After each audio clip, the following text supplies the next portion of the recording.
Well, joining me on the sofa tonight we have Pam Burrows, a motivational speaker from Forest Fields, and Marcella Spouse, who teaches boxing and personal fitness to youngsters and adults in Carlton. So coming to you first, Pam, what is a motivational speaker? Well, I go into organisations that where there might be a lot of stress or perhaps a lot of sick leave, or an organisation where they want their staff to feel that they're fighting fit and ready for the next challenge. So I go in and I teach them techniques to think differently and to breathe differently to feel stronger and more motivated. And give me an example of something that you might do in an organisation to help people kind of feel less stressed. Well, one of the things I do is help them to realise what pictures they're creating in their own mind. So, for instance, if you're going into an important meeting and you're rehearsing it in your mind's eye by thinking, oh God, this is going to be dreadful and whatever, if you become aware of the pictures you're creating and how you're scaring yourself, if that picture's a bit scary, heart's going to race, you'll breathe shallow, you'll get yourself into a nervous state. So I teach them to realise what pictures they're making and how to make better pictures so they feel confident. And do you notice a huge difference when you go in terms of productivity of people just working so much better if they feel less stressed? It's incredible. Organisations that I've worked with have said things like they've got less customer complaints because staff are happier and more efficient. They have a reduction in sick leave. They have better team working because people are feeling lighter and more positive, and so they're helping each other out and those kinds of things. So you can change a whole culture in an organisation by just changing the way that people do their thinking. And Pam, I mean, I've met people before that just really find it so difficult, for medical reasons as well, to lose the weight there, and I have seen the other side of it. What do you think about this? Have you got any friends that have really struggled to lose weight, or have you got an experience at all? Well, I do help people. I was running a seminar last week on feeling good, eating better, and I think that's where it starts, because you can look at alcohol, smoking, weight gain. There are so many things that we do when we're not feeling okay, and you've got to look at that first. How do people deal with their stress? How do they? And for some people, a gastric band operation is the kickstart they need. They're like, right, I'm on it now. But you can't just do that. You've got to actually change your emotional reaction to food and the way that you react when you've had a bad day and those kinds of things. I've lost 3 stone. Wow. I've done that before, and I lost 2, I gained 3, and it's yo-yoed through my life. And I've kept it off this time because I didn't just do the dieting. I changed the way that I approached my attitude to food and the way that I deal with stress. Basically food is the biggest self-medication that there is across the world, really. Well, I think your story is so inspirational. It seems that having that motivation and positivity and a few changes could make a difference to some people. I volunteered last year around Christmas time for the Nottingham Schools concerts at the Royal Concert Hall, and I was blown away with that. The choirs and the orchestras. There is a lot of talent in Nottingham, and I felt I kind of got tingly with pride. It was amazing. There were hundreds of kids, all sitting around with the trombones and the trumpets. Some of them are tiny, and the instruments are bigger than them, and then they get on stage and they do this amazing music. It's fabulous. I tell you, watching that, I wish I was better at the piano.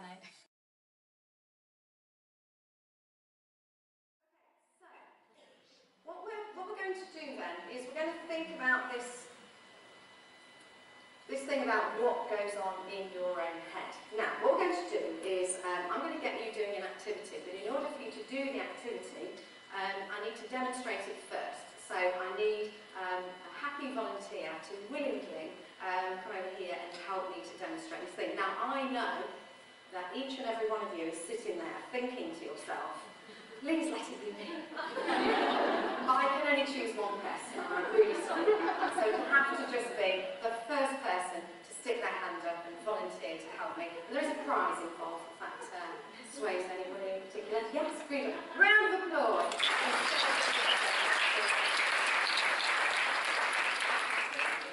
I did put a chair so I could get up this side, so health and safety. Bad move. Welcome, thank you. You can all heave a sigh of relief now. What's your name? Kath. So thank you, Kath. Now then, Kath, do you work out? Go to the gym? Yeah? Oh.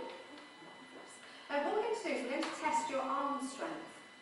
So what would you say is strong? Your right arm or your left? Your right. So what I'd like you to do is just stick it straight out like that. Okay? Right. Are you watching? Very good. So I'm going to try and push it down. I want you to try and keep it where it is. Okay? So just going to test what your natural arm strength is. This is not an exercise in can I tip her over or cause serious injury. So here we go. You just keep it there. And, oh, wow, she does go to the gym. Thank you. So that's quite a strong arm. Would you agree? Quite strong? Yeah, you can tell from there. Jolly good. Now, we're going to do some multitasking. Do you do that at work? Yes? Quick show of hands, who multitasks? Yay! Loads more that time. Okay, so I want you to stick your arm out, and this time you do the same thing. I'm going to try and push it down, you're going to try and keep it there. But I'd like you to gaze to the back of the room and say out loud, over and over again, weak and feeble, weak and feeble. Okay? So whenever you're ready, off we go. Put it down for a sec. So Kath's arm moved that time. What do you think was happening? Concentration? Yeah? So that whole multitasking thing, trying to do more than one thing at once. Most of the time you can manage that, but it does take a little bit away from the first task that you were trying to focus on. So, let's get our multitasking again, but this time we'll choose some different words, okay? Okay, so stick your arm out. I'm going to try and push it down, I'm going to try and keep it down. And this time what I'd like to say is strong and powerful, over and over again. Okay, then you're ready? Strong and powerful, strong and powerful, strong and powerful. It's not going anywhere! Could you feel the difference, Kath? Yeah, what do you think's going on then? Do you still multitasking? Brain's telling my arm, strong and powerful, and your Brain's telling your arm. So, if your brain tells your arm things, what's going on in your brain? So when you wake up in the morning, are you saying, yay, I'm going to be fabulous today? Or are you going, oh, what a shit day this is going to be? I'm not going to be able to sort that out, and this is too hard, and oh my God. So, do you say strong and powerful things to yourself all the time, Kath? No. Do you think, having done this, that it might make a difference if you did? Yes. Okay, so what we're going to do, in fact, shall we just try it one more time now? Just to test it. So let's do weak and feeble one more time. Ready, steady, go. She knows what's going to happen and it's still dipping. Strong and powerful? You feel the difference. Right, now you get a prize. You see, you're going to be jealous now. Because Kath gets to choose from bubbles, a medal, or a fart. What would you like? A medal. A medal, right. Round of applause for Kath.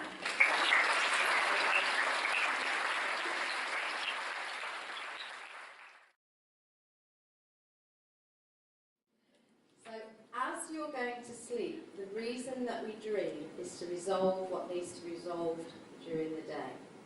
So if you go to sleep worrying about the things that didn't go so good, the things that you've beaten yourself up for, the things that you've got to do tomorrow, the kind of stresses of your day, then you're going to have wild and crazy dreams trying to resolve all that stuff, some of which will be unresolvable because it's already done, it's gone.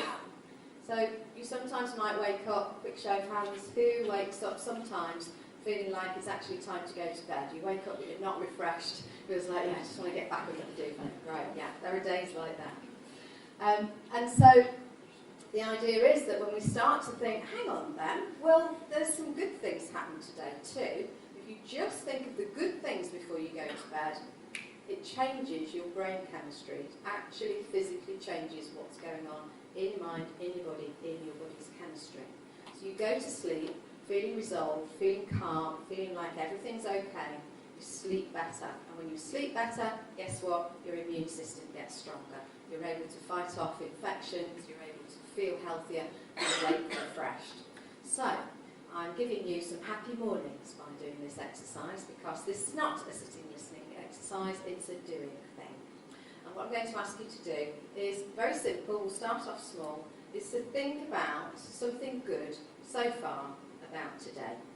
Now if you're struggling, you could go into yesterday and think about some good things from yesterday. But I don't know about you, but just the fact that the sun is shining and that it's not raining, and maybe you enjoyed your lunch, maybe you enjoyed dinner last night, maybe it's great to meet up with each other and have a chat, maybe you've already found a boost to your confidence or your knowledge or just connecting with people. It can be anything. It can be personal. It could be something that happened at home this morning. It could be absolutely anything. But you're going to share with each other something good.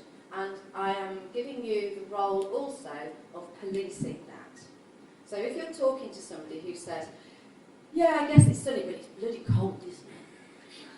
I want you to say, hang on a minute. Turn it into a positive.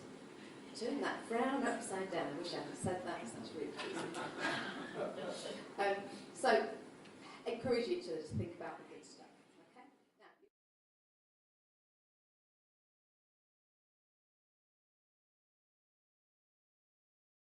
which is about this little friend that I brought with me.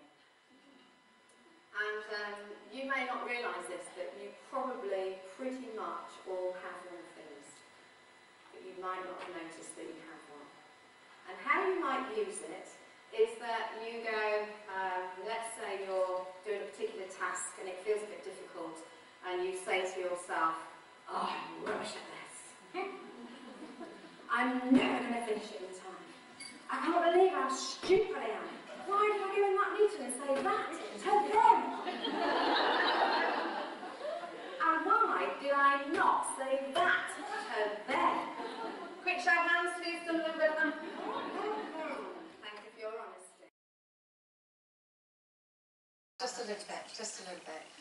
Well, one of the things that people tend to find when they've got busy lives is that you're all in your head. So we get headaches and stress and tension and whatever. So the first thing that I say to people when they're all kind of all over the place and you start getting clumsy and forgetting things and getting stressed is the first thing to do is plant your feet firmly. Okay, let's plant our feet. Oh, I And like his socks. He's got fabulous socks. He's got happy socks on. Look. Happy socks. Multicolored. Yeah, So yeah. plant our feet, and what do we So do you then? plant your feet and imagine that you've got roots that take you all the way down solid into the ground. And then the other things that happen when we get stressed is we round our shoulders and we clench our jaw. So, and we also don't breathe well. And you can change the way you feel very quickly with the way that you breathe. So if you take a nice deep breath in, raise your shoulders up, and then roll them back as you breathe out. And then do that a few more times. And then this time, we're going to raise our shoulders up, breathe in, and also look surprised. So then as you breathe out, you relax your forehead and all that frowning, causing wrinkles, you don't want to frown.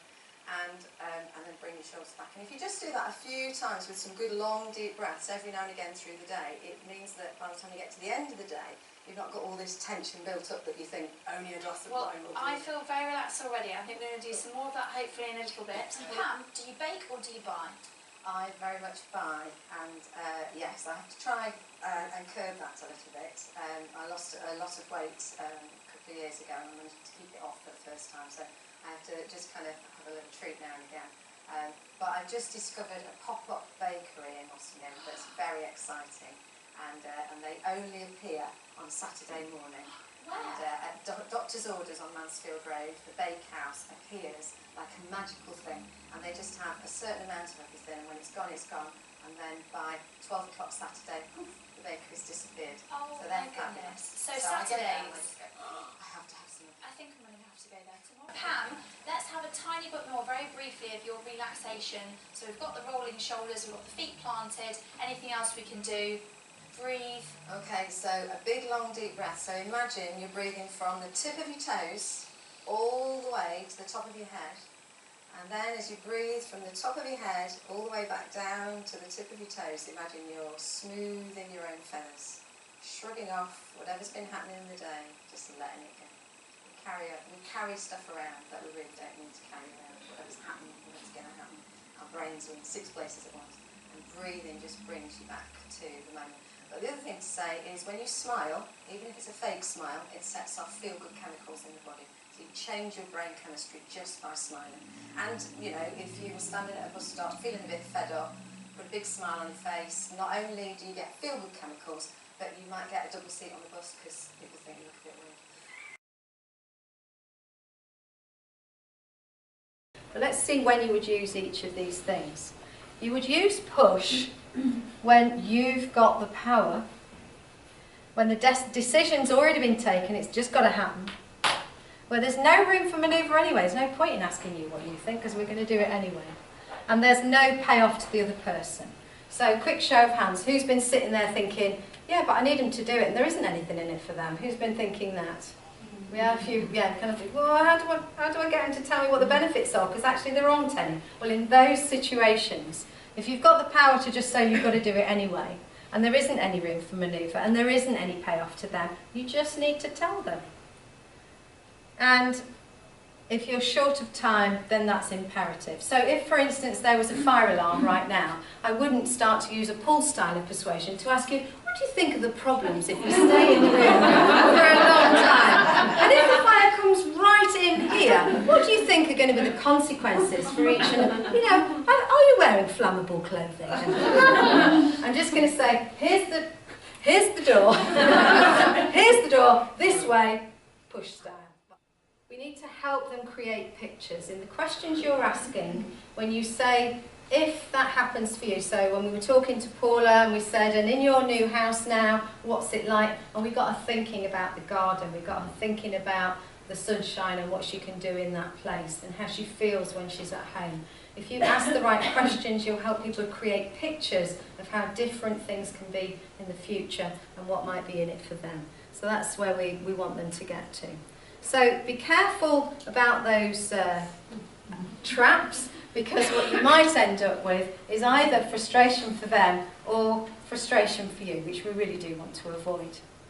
So remember that process. Even if it's a push style that you're telling rather than asking, you can still follow that scheme and avoid those traps. Your logic might be very logical. It might even be based on research. But if it's not persuasive to them, it's not going to get you where you want them to be. And being right, unfortunately, whilst I know that you are always right, they might not agree with you. So you might need to find a different way of going about it. So remembering the what's in it for them and help them create pictures so that they can see that things are going to be rather fabulous for them if they do what it is that you need them to do. And at the end of the day, if what they think has occurred is that they've just decided to do something anyway, just leave it there. Don't do that. That's exactly what I wanted you to say. So just be, you know, take that yummy feeling away with you and know that you've got them where you wanted them to be and they never need know any different.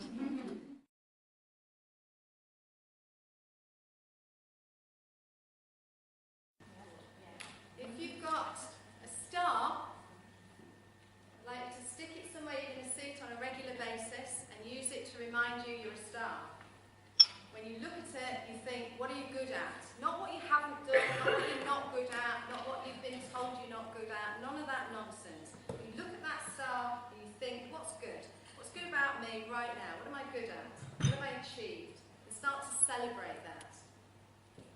If you've got a heart, it's about kindness, being kind towards yourself. Noticing what's going on in your head. Ella said in my introduction I was going to talk to you about mindfulness. Unfortunately, we don't have time today to do a mindfulness exercise. But actually, the headlines are, mindfulness is about being in the moment and noticing what is. And not worrying about what happened or what's going to happen. All those negative messages, those self-limiting beliefs. It's about being in the moment and saying, do you know what? I achieved this today. That was a good thing. Well done me. Being in that moment, noticing what's going on in your head. So if you've got that heart, choose where you're going to put it, where you'll see it on a regular basis, and each time you see that heart, say kindness to yourself. Be kind.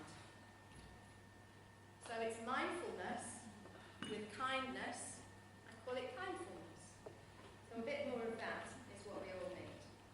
Okay, so just to finish off, remembering that breathing is the fastest way to change the way you feel. So if you find yourself in a bit of a sticky spot, and you're starting to lose a bit of confidence, you're starting to panic about things, you're starting to worry about things, taking a deep breath is the fastest way to change your body's chemistry, bring you back to where you want to be. Plant your feet firmly, take some nice long deep breaths. It's the fastest way to change the way you feel. If you also put a smile on your face, free legal drugs as soon as you smile. And also, if you're on public transport, you're likely to get a seat to yourself. So, so here's the upshot. You can do it. Put your mind to it. You decide that that's what you want. And if the only thing that's getting in your way is the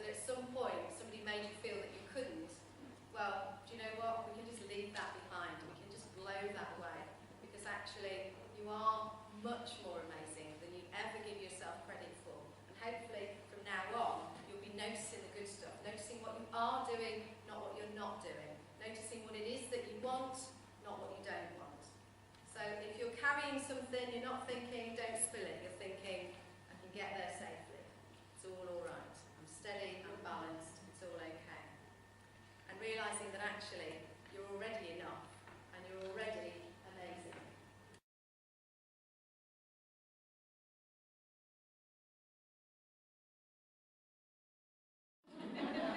So let's move on then to number 4, about distractions and about habits and about the things we do that just use up time, but we feel really busy while we're doing them, so that's all right.